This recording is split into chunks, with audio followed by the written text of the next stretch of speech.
বাংলাদেশে যে পদ্ধতিতে নির্বাচন হয় তা ওয়েস্টমিনিস্টার পদ্ধতি হিসেবে পরিচিত। এই নির্বাচন ব্যবস্থায় মূলত সংখ্যাগরিষ্ঠের মতামত নয়, বরং সংখ্যালঘুর মতামতের ভিত্তিতে সরকার গঠিত হয়। বর্তমান বিশ্বে মাত্র ৫০টিরও কম দেশে ওয়েস্টমিনিস্টার পদ্ধতি চালু আছে। অন্যদিকে পৃথিবীর ৯১টি দেশে আনুপাতিক ব্যবস্থায় নির্বাচন হয়। বিশ্বের গণতান্ত্রিক দেশগুলোতে প্রায় ৭ ধরনের নির্বাচন ব্যবস্থা দেখা যায়। এগুলোর মধ্যে ২টি নির্বাচন ব্যবস্থার প্রচলন সবচেয়ে বেশি। একটি হলো ফার্স্ট পাস্ট দ্য পোস্ট এবং আরেকটি প্রপোর্শনাল রিপ্রেজেন্টেশন। বাংলাদেশে যে ধরনের নির্বাচন ব্যবস্থা প্রচলিত রয়েছে সেটি মূলত ফার্স্ট পাস্ট দ্য পোস্ট পদ্ধতি। একে ওয়েস্টমিনিস্টার পদ্ধতিও বলা হয়। এই পদ্ধতিতে একটি নির্বাচনী এলাকা বা আসনে একাধিক দলের মনোনীত প্রার্থী অথবা স্বতন্ত্র প্রার্থী থাকে। একটি আসনে যে ব্যক্তি বেশি ভোট পায় তিনি ওই আসনে নির্বাচিত হন। এভাবে সারা দেশে যে দল সবচেয়ে বেশি আসন লাভ করে সেই দল সরকার গঠন করে। প্রপোর্শনাল রিপ্রেজেন্টেশন বা আনুপাতিক নির্বাচন পদ্ধতিতে কোনো নির্বাচনী এলাকা বা আসনে প্রার্থীদের মধ্যে কোনো ব্যক্তিগত প্রতিদ্বন্দ্বিতা হয় না, কারণ আসন ভিত্তিক কোনো প্রার্থীই থাকে না, এমনকি ব্যালটে কোনো প্রার্থীর নামও থাকে না। এই পদ্ধতিতে শুধুমাত্র দলীয় প্রতীকে ভোট গ্রহণ হয়। একটি দল সারা দেশে যত শতাংশ ভোট পায় সেই অনুযায়ী জাতীয় সংসদের আসন বণ্টন হয়।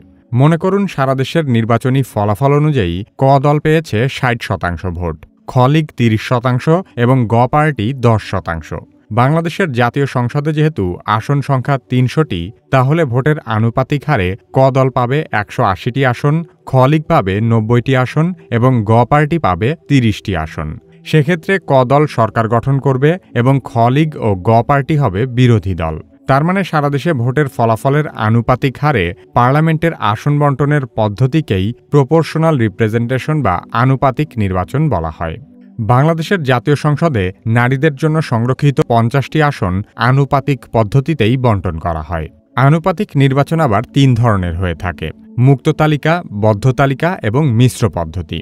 মুক্ত তালিকায় নির্বাচন কমিশনের দেওয়া নির্ধারিত সময়ের মধ্যে দলগুলো তাদের প্রার্থী তালিকা ঘোষণা করে।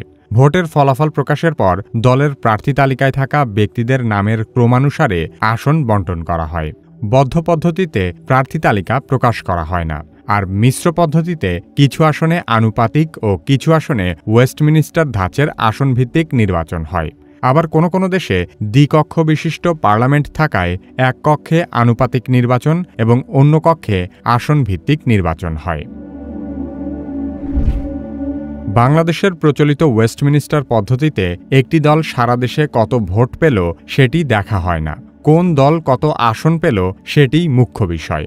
মনে করুন বর্তমানে প্রচলিত ওয়েস্টমিনিস্টার পদ্ধতির নির্বাচনে ক দল সারা দেশে মাত্র ৩০% ভোট পেয়েও অধিক আসন লাভ করেছে এবং খ লীগ ও গ পার্টি সম্মিলিতভাবে দেশের প্রায় ৭০% ভোট পেয়েও কম আসন লাভ করেছে।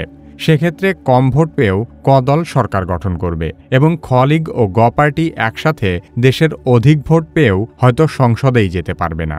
সেক্ষেত্রে দেশের অধিকাংশ লোকের ভোটের কোনো মূল্যই থাকল না। কিন্তু আনুপাতিক পদ্ধতিতে যে দল যত ভোট পাবে তারা তত শতাংশ আসনে প্রতিনিধিত্ব করতে পারবে। এক্ষেত্রে দেশের মানুষের ভোটের রায় বৃথা যাবে না।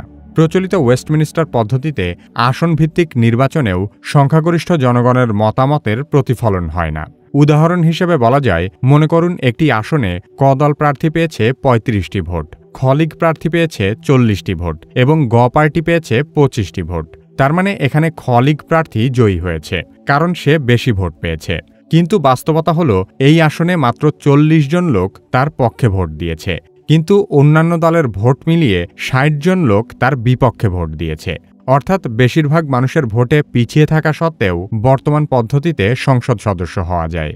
কিন্তু আনুপাতিক পদ্ধতিতে সংখ্যাগরিষ্ঠ জনগণের মতামতের ভিত্তিতেই সরকার গঠিত হয় এবং সেই সাথে সংখ্যালঘুদের প্রতিনিধিত্বও নিশ্চিত করার সুযোগ থাকে।